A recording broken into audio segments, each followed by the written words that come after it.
रानी सत्यवती हस्तिनापुर के राजा शांतनु की पत्नी थी, तो फिर आखिर क्या रिश्ता था उनका महर्षि पराशर से? क्या उनके सौंदर्य ने महाभारत का तख्त पलट कर रख दिया था? तो दोस्तों आइए जानते हैं इस वीडियो के माध्यम से प्रचंड महाभारत के प्रारंभ होने की कहानी।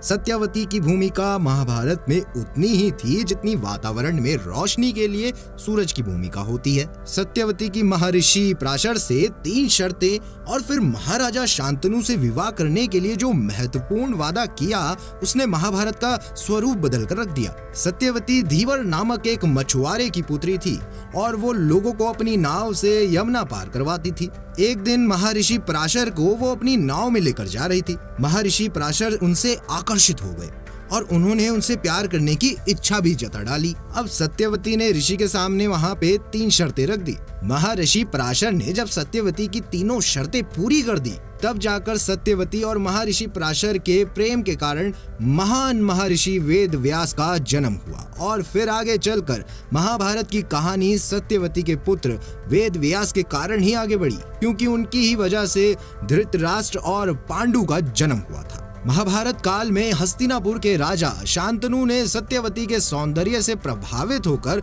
उनसे प्रेम करने लगे। सत्यवती भी राजा से प्रेम करने लगी।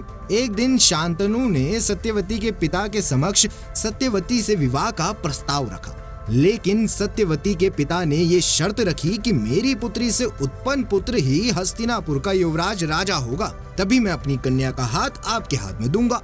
अब राजा इस प्रस्ताव को सुनकर अपने महल लौट आए और सत्यवती की याद में व्याकुल रहने लगे। जब ये बात गंगा पुत्र भीष्म को पता चली, तो उन्होंने अपने पिता की खुशी के खातिर आजीवन ब्रह्मचारी रहने की शपथ ली और सत्यवती का विवाह अपने पिता से करवा दिया।